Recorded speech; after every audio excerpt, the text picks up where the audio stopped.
I know Marion so well, I can't believe I have to read her bio, but I would use just so many superlatives to describe her, like amazing, wonderful, great, and wouldn't sound very professional. So I'm going to read her professional bio.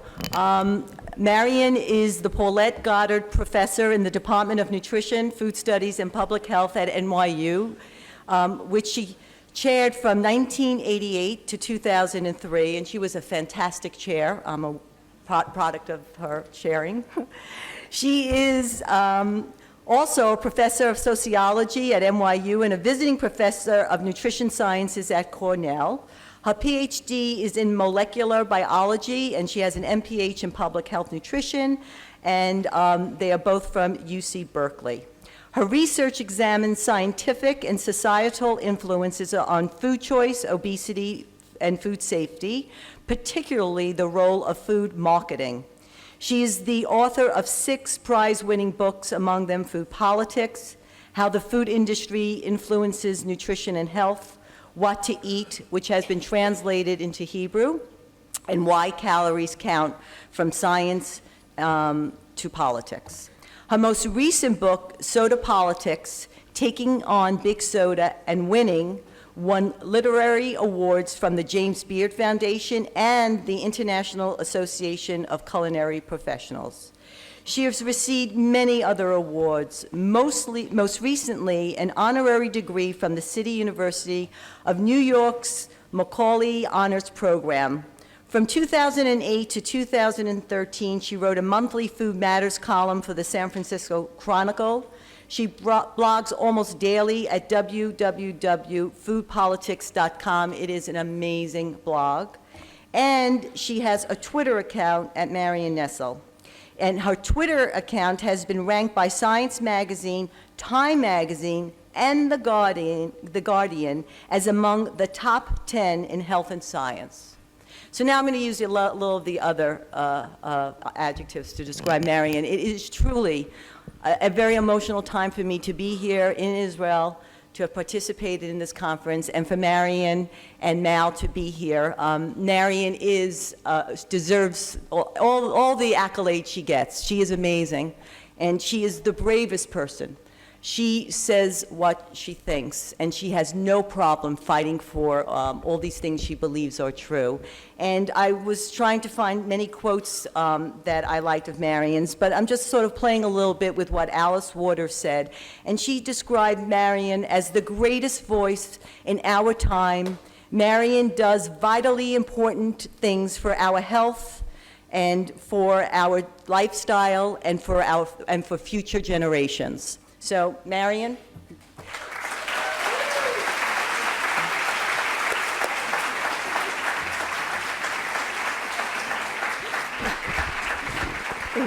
Thank you, Lisa, for that incredibly embarrassing introduction.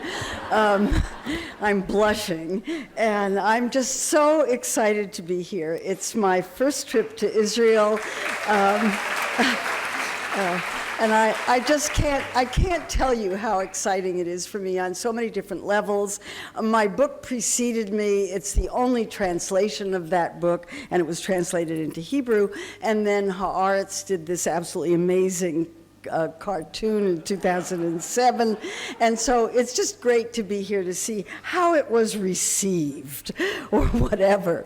I'm particularly happy about this because my work is exactly in the area that this conference is about, which is about food systems and sustainable food systems. And by food systems, I mean the connection between agriculture, food, nutrition, and public health.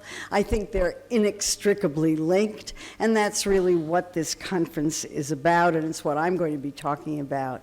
I think that food is important because the most important public health issues in the world are about food. There are about 1 billion people in the world who are considered to be food insecure, about 2 billion who are considered to be overweight and obese and have the consequences of obesity. There is an enormous environmental impact of our agricultural system and the way we produce food. And the common cause of all of these are the politics of food systems. And so that's kind of the way I look at this, and it's what I'm going to be talking about today. But let me say first a few things about food insecurity. The World Health Organization, or the Food and Agriculture Organization of the UN, tracks the numbers of people who are food insecure in the world, and last year they announced with great pride that only just under 800 million people in the world are considered to be food insecure, and that's a drop of 167 million since 2005. So this is great progress towards achieving food security. Whether this is really a change or whether it's a result of the different way in which they're being counted, people are still arguing about. Whatever it is, the number is still way too large. Now, in the United States, a very highly developed country, 14% of our population is considered to be food insecure, and 10% of children in America live in households that are considered to be food insecure, and food insecure households are more likely to be low income, of minority status, and paradoxically to be overweight or obese. I looked up the data for Israel and discovered that it's really quite similar. A big report that came out a couple of years ago said that just under 1 million people were food insecure. 18% of the population was the figure that they gave, and those who were food insecure were more likely to be low income, ultra-Orthodox Arab citizens. They didn't say anything about obesity, but I'm guessing that the situation is quite similar. Now, a new report came out just last week from the International Food, IFPRI, whatever IFPRI stands for, and I can't remember.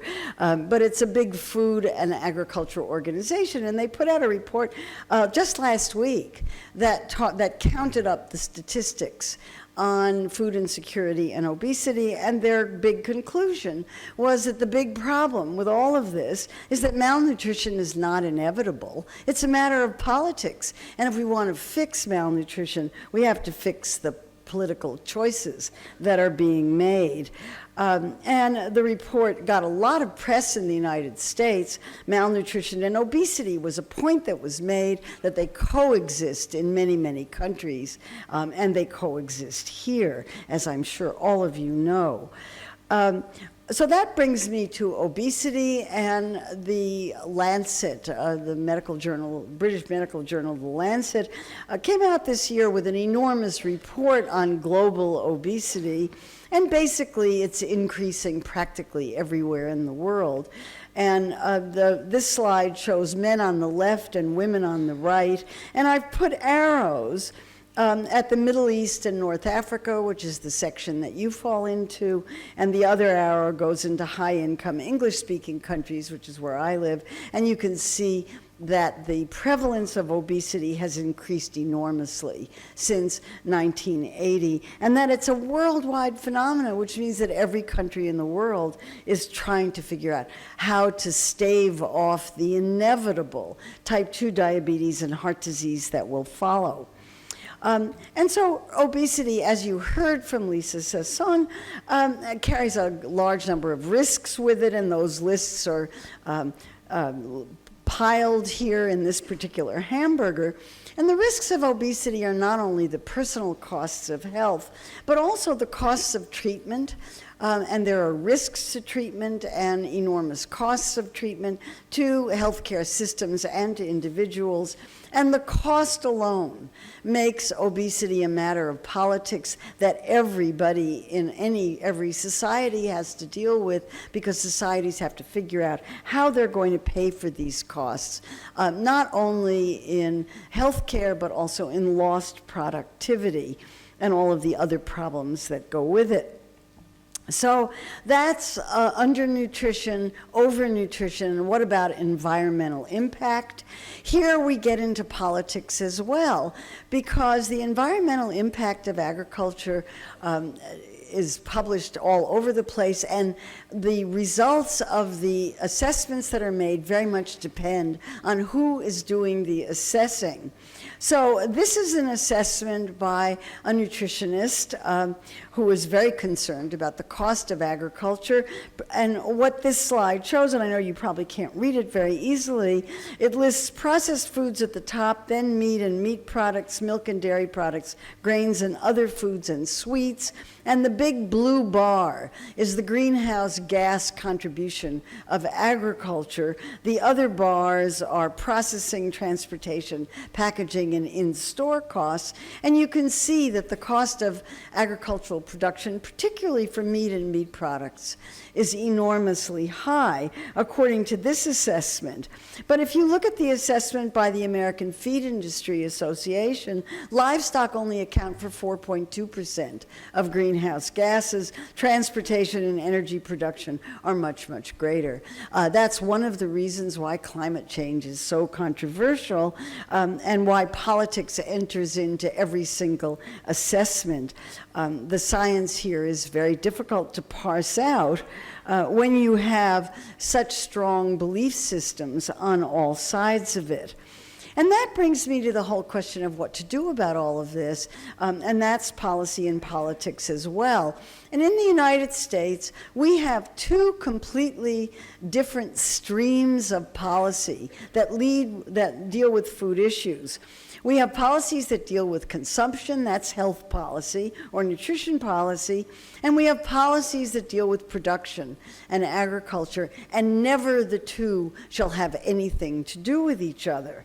It's as if they were on completely different planets and didn't both connect so closely to food. And it's not that I'm the first person who noticed, in America, who noticed that nutrition policy needs to be linked to agriculture policy. There have been several reports over the last several years in which there have been calls to try to link nutrition policy and agriculture policy, the most recent coming from something called the Chicago Council, which is a fairly conservative business group that wrote a report a couple of years ago, Healthy Food for a Healthy World. Improving nutrition through agriculture and the food system is in the political interest of the United States, was its conclusion. But that has yet to be translated into action, into political action. So let me start by asking the question, where is agriculture in United States nutrition policy? In the United States, nutrition policy is expressed in something called the Dietary Guidelines for Americans, a report that has come out every 5 years since 1980. And the history of it is very interesting because between 1980 and 2000, the Dietary Guidelines for Americans were very simple guidelines: eat less sugar, eat less salt, eat more fruits and vegetables, don't gain weight. And they were little short pamphlets, and then over the years they've gotten bigger and bigger and bigger. And the most recent guidelines that came out in January this year are 211 pages. More complicated and more obfuscating, if you ask me. Now, these are very important in the states because the dietary guidelines govern policies in food assistance, childcare, school food, and nutrition education. You're supposed to follow the dietary guidelines if you can understand them. But they also greatly influence the food industry, and they influence food marketing, and they influence food product development, and that's part of why they have the impact that they do. Now, this particular set of guidelines started several years ago with the appointment of a committee, and I show this picture because these are completely normal academics and some federal officials thrown in. Many of you probably know some of the people who are on the committee. And the committee was charged with reviewing the literature on diet and health and coming up with recommendations on the diets that would be healthiest for the population. And this particular committee came out with this extraordinarily radical conclusion, which was that a diet higher in plant foods, lower in calories in animal-based foods, is more health-promoting and is associated with less environmental impact than is the current U.S. diet. The first time that I can recall that a nutrition committee ever attempted to link nutrition policy to agricultural policy, and the nice thing about it is that the same diet is both health-promoting and better for the environment, and that's a diet that is lower in meat because meat and meat products have the greatest agricultural contribution to greenhouse gases. Pretty straightforward. The reaction to it, however, was not straightforward. The first thing that happened was the meat industry was extremely upset about it. The meat industry does not like government agencies telling people to eat less meat. And because in the United States, cattle are grown in every state in the union, and every state has 2 senators. The meat industry is extraordinarily powerful in its political influence, and the meat industry went straight to Congress.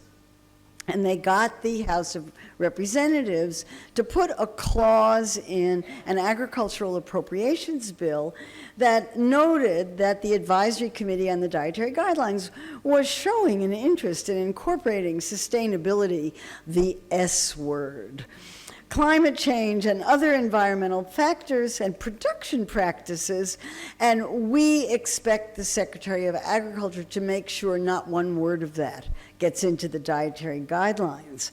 And indeed, the Secretary of Agriculture very quickly made a statement. This article came out in March of 2015, 7 months before the dietary guidelines were actually released.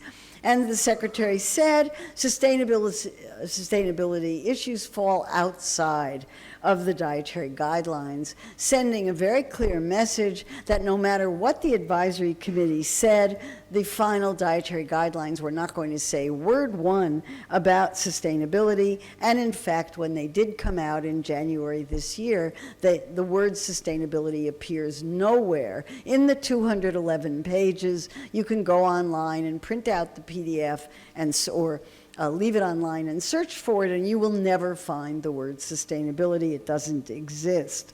So much for linking nutrition policy to agricultural policy.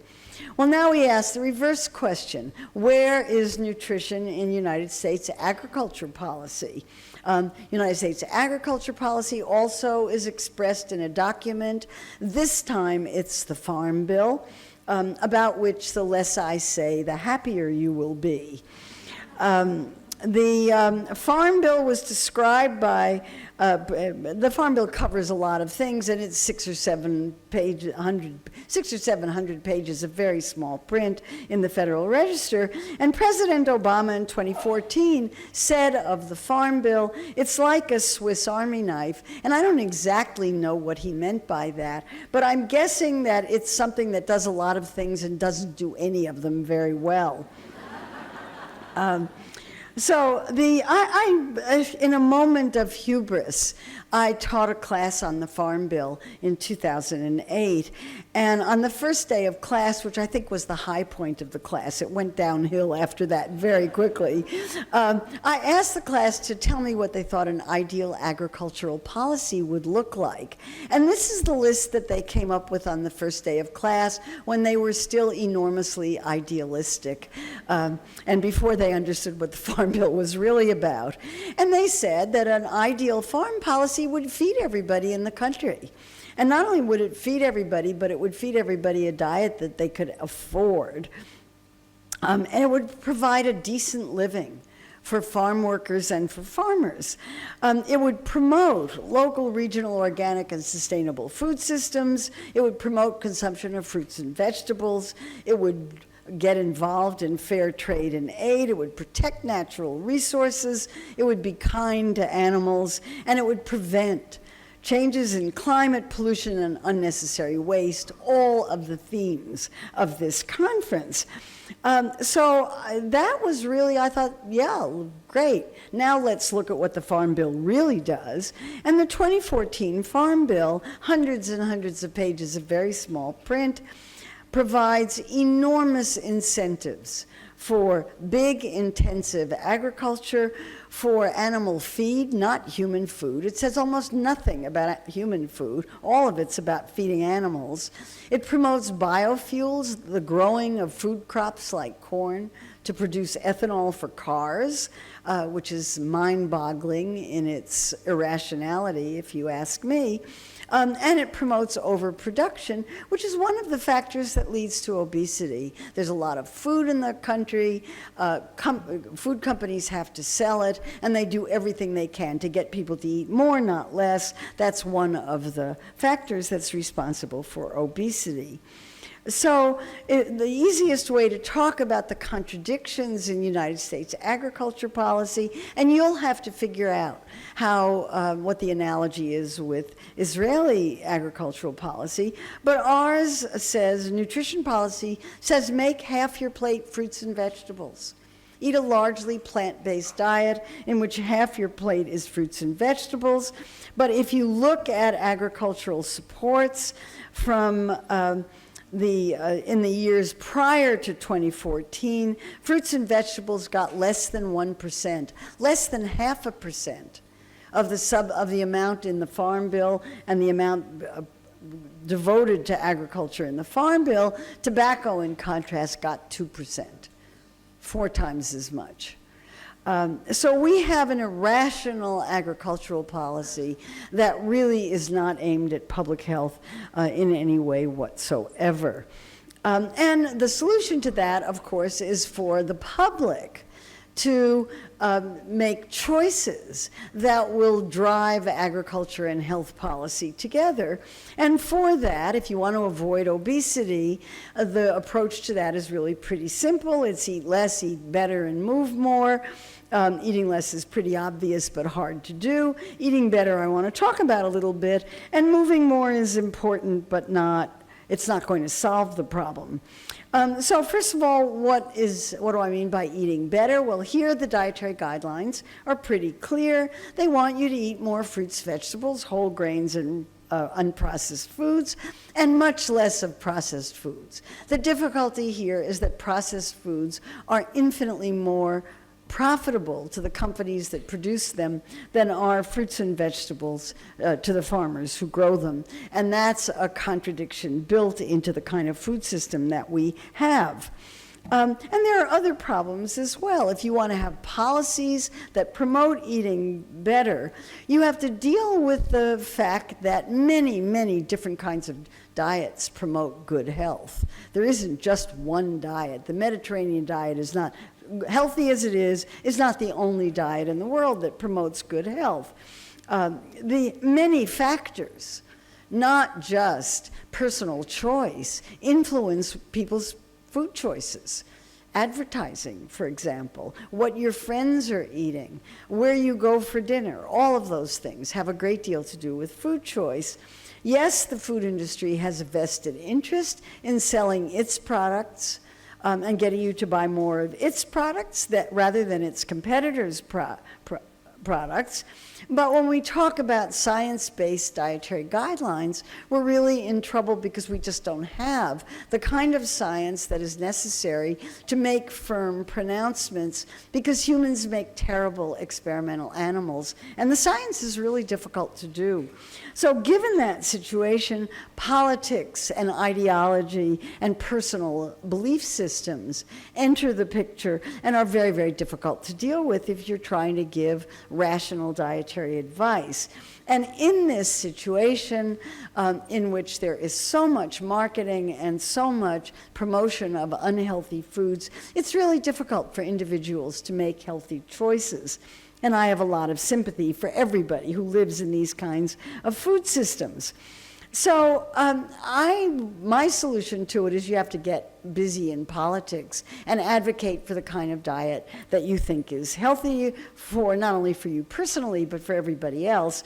And my most recent book, which is called Soda Politics, uses the soda industry as an example of how you can advocate for healthier policies, given a very powerful food industry. So sodas are easy to write about, and I'll explain why, but I really use Soda Politics as an example of the food industry in general and of unhealthy foods in general.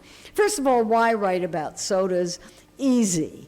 In public health terms, sodas are low-hanging fruit. They're a really, really easy target for advocacy. They contain sugars, waters, and some flavors, but nothing of redeeming nutritional value. And Center for Science in the Public Interest and Advocacy Group in Washington, D.C., some years ago published a report on sodas called Liquid Candy. And if you think of sugar-sweetened beverages as liquid candy, it kind of changes the way you think about them. And so you should think about them that way. They have a lot of sugar.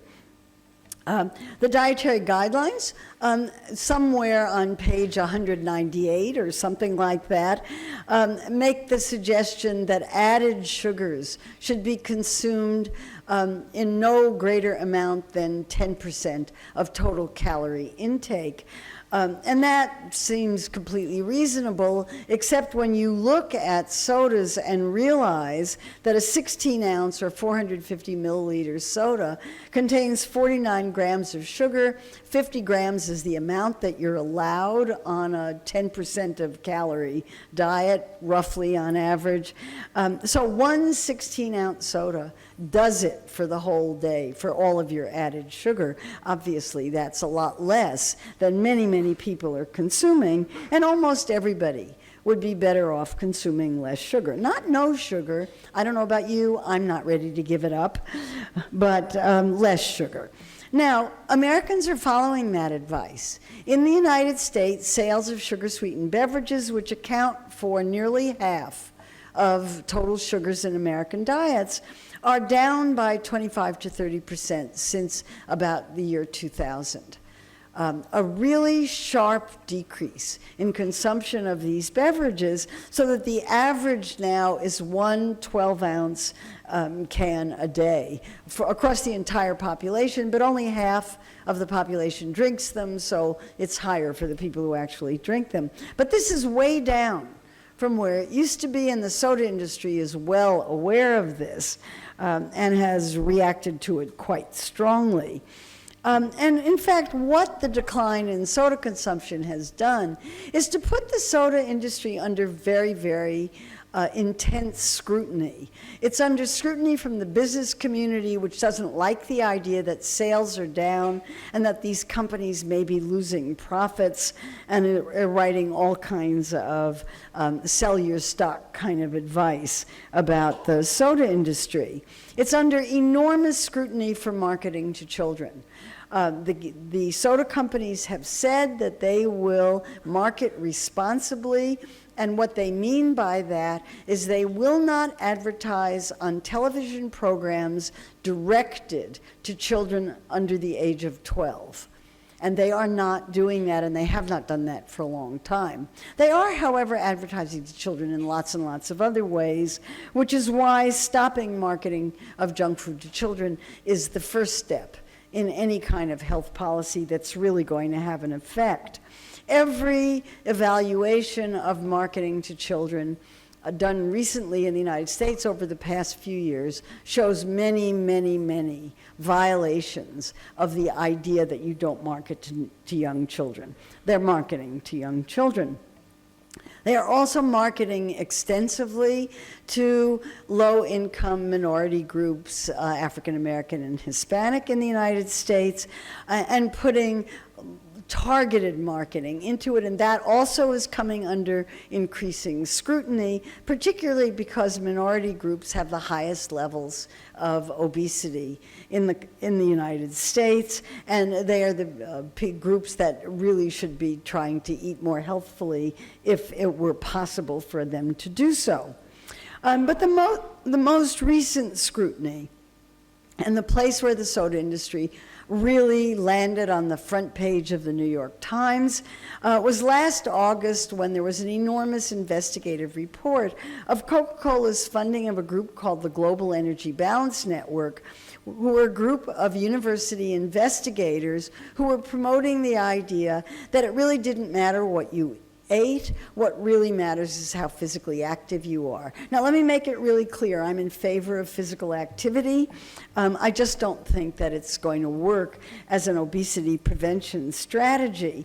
And I have to say that I talked to a lot of reporters in the week after this report came out, and the reporters, hard-boiled as they are, were absolutely shocked. They were shocked that Coca-Cola would fund research like this, that research investigators would take Coca-Cola money for doing this kind of research, and that universities would allow their investigators to do this kind of research, which shows how little reporters know about how universities work. But I showed this slide to indicate that even Fox News was shocked. The Coca-Cola, to its credit, reacted immediately, and the head of Coca-Cola International said, this isn't the way we want our company to be portrayed on the front page of the New York Times. We understand that people are shocked by this, and we're going to do better, and we're going to go transparent. We're going to publicly say every organization and every individual that we fund in the United States. And they did that. And if you go on the web and Google Coca-Cola transparency, up will pop this website, if you're in the American version of this, and it will list the 1,000 or 1,200 organizations that Coca-Cola funded in the United States, plus the individuals who it funded. And some group called Ninjas for Health, I have no idea who they are, did an analysis of who got funded, and 55% of them were dietitians. So Coca-Cola had put a great deal of money into funding the work of dietitians who they could be pretty sure would not be telling their clients not to drink Coca-Cola. Well, the result of all of this was that Coca-Cola ended its financial sponsorship of the Academy for Nutrition and Dietetics, the American Academy of Pediatrics, and the American Academy of Family Practice, which were all organizations that it funded that had substantial numbers of people in the organization who didn't think that the organization should be taking money from Coca-Cola. The University of Colorado, where the Global Energy Balance Network was housed, gave back $1 million to Coca-Cola, which is, again, if you're at a university, you know how impossible this sounds. And then Coca-Cola stopped its ending of it ended its funding of the Global Energy Balance Network, and that was the end of that. Now, I was in Australia a couple of months ago giving talks like this about soda politics, and I was interviewed by a reporter for one of the big newspapers in Sydney, and during our conversation, I suggested to him that it might be interesting to ask Coca-Cola who Coca-Cola funded in Australia. And this reporter just ran with it. And within very short order, he published a big report on who Coca-Cola funded in Australia. And it was extremely embarrassing for the University of Queensland, the University of Sydney, where I was, a group called Exercises Medicine, the Nutrition Society of Australia, and so forth, all of whom were publicly outed as taking money from Coca-Cola. So I would say the same thing to you, if there are any reporters here. Why don't you ask Coca-Cola who it funds in Israel? I'm guessing you will find the results most interesting.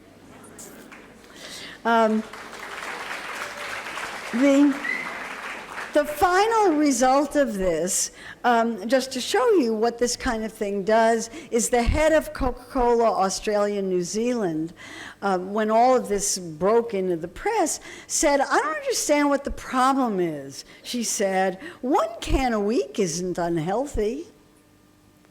What?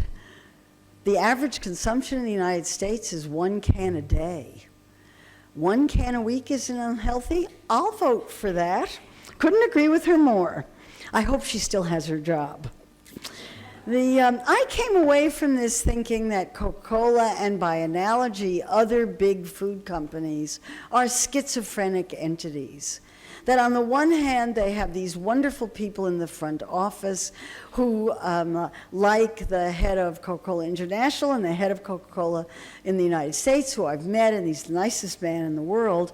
And if you go to Coca-Cola World in Atlanta, which is not to be missed, you will see the best of this company and the forward face of it, genuinely interested in public health, trying to be part of the solution to obesity, not its cause. Couldn't be nicer. Very proud of the fact that sales of sugars, sweetened beverages are going down, and sales of bottled water are going up, and bottled water has just surpassed sugar-sweetened beverages as the beverage of choice in Americans. We can talk about how great that is. It's still an awful lot of plastic bottles, but it's, from a public health standpoint, it's much better. They are also enormously proud of the 7.5-ounce cans, the little mini cans, which of course have fewer calories and much less sugar, and all of the profits of Coca-Cola North America are now coming from the little mini cans because they cost more. And so by being able to charge more for them, and they're extremely popular, and they're putting a lot of advertising into it, they're keeping up their profits, and this is much better for public health as well. On the other hand, while all that is going on, the soda companies are very busy behind the scenes fighting public health measures right and left. This is a slide of soda lobbying the amount spent on soda lobbying between 1998 and 2015, with a great big, the top of the slide is $10 million. And this one is for PepsiCo, just PepsiCo alone. And the sharp increase in 2008 and 2009 was because the government was considering a soda tax on a national level. And between Pepsi, Coke, and the American Beverage Association, the soda industry spent $40 million to defeat the federal soda tax, and they did so quite successfully.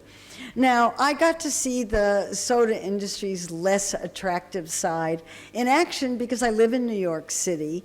And a few years ago, in 2012, Mayor Michael Bloomberg had the bright idea of capping soda sizes at the 16-ounce level, which is the one where if you drink one of them, you've done your sugars for the day. This was not a popular measure, in part because he didn't do any preparation for it, and there was no attempt to try to bring people on board in advance. It was just kind of dropped on everybody, and there was a lot of opposition to it. But the soda industry put full-page ads in the New York Times, first of all attacking the science. Are sugar and soda and sugar-sweetened beverages driving obesity? Not according to the facts. Not according to the facts, according to the soda industry. And then when attacking the science didn't work, they attacked the person. And there was an ad, the famous nanny ad, in the New York Times, which said, "You don't need a nanny, you need a mayor." And this is Mayor Bloomberg dressed as a nanny. And they asked, Mayor Bloomberg had a press conference on something else that day, and one of the reporters asked him what he thought about that ad, and he said, "Oh, that dress. I would never wear a dress like that." So unflattering. He had a sense of humor. And then the other way in which the soda industry was fighting this was to emphasize personal choice. You don't want the government telling you what you should drink. This is a matter of personal choice. And they hired lots and lots of young people to go out on the streets and collect petitions against the soda cap. They were wearing T-shirts. "I picked out my beverage all by myself. I don't need the government to tell me what to drink." And my research assistant asked them how much they were paid, and they said they were paid $30 an hour. That made it the best job in New York. at the time. So the soda industry is willing to spend a fortune to defeat public health measures. And when that isn't working, they go to court and sue. And I would give anything to know how much the soda industry spent to defeat Mayor Bloomberg's soda cap idea. It wasn't an election, they didn't have to record it, but my guess it was some astronomical amount. And I think that because the soda tax initiatives in Berkeley and San Francisco in 2014, that was an election, and they did have to say how much money they spent, and it was $11 million to defeat the measure in San Francisco. The Berkeley one actually won in spite of it, but that was $11 million. And we have an initiative going on right now. Philadelphia has just passed a soda tax just last week, and this isn't considered, Philadelphia is much bigger than Berkeley, and so it has a much more meaningful kind of, the event means a lot more, and there will be a lot of copycatting of it. Lots of other cities are going to follow suit. And the soda industry, again, because there was a vote involved, and advocates were able to get figures on how much money was spent. And the soda industry spent $4 million to recruit this front group, No Philly Grocery Tax Group, which says that it's paid for by the American Beverage Association. Somebody came in and offered to the city council that if they would delay the vote and hopefully just make it go away, they would pay for an entire year of pre-kindergarten, which is what the money in Philadelphia is supposed to go to. And the American Beverage Association's response to this is, we're going to sue. You can do whatever you want, but we're going to sue. And now advocates are trying to find out what the basis of the upcoming lawsuits are going to be about. So it's not over yet. Now, when all of this fails, because in the United States and in some of the richer English-speaking countries, sales of sugar-sweetened beverages are way down. So the soda industry is moving its marketing overseas. And the Center for Science and the Public Interest came out with a report this year called Carbonating the World, in which they document the amount of money that the soda industry is spending to move its products into countries like India, China, other places in Southeast Asia, and Africa, because these are places where people don't drink very much soda, and there's a large opportunity there for sales growth. And they, between 2010 and 2020, so over a 10-year period from 2010 to 2020, the soda industry has committed to spending $17 billion in Africa. $17 billion in Africa to sell Coca-Cola. That's Coca-Cola alone. And so if you think about what that's billion, not million, billion. If you think about what $17 billion could buy in development, and you think of what Coca-Cola is putting in there, you can see one of the reasons why advocacy is so necessary against sodas and against other kinds of junk foods where the same kinds of things are happening. So advocacy is needed. And I'm all for it, and I'm greatly encouraged in the United States by more and more young people studying about food in colleges and universities all over the country, and many of them are very active and want to be active in promoting healthier diets that are healthier for people and for the planet. And these are the kinds of things that make it what makes it easy to do that is that the diet that is healthier for people and the diet that is healthier for the planet is exactly the same. It's exactly the same. There's only one diet, and it's one that's based largely on plant foods, not necessarily exclusively, but largely on plant foods. And doing that will do two things. It will promote health. It ought to help reduce obesity and prevent obesity, and it will help prevent climate change as well. So there's plenty to advocate for. It's a really easy advocacy position to take, and those are the kinds of things that I talk about in my books, and I thank you very, very much for the opportunity to tell you this today. Thank you. Am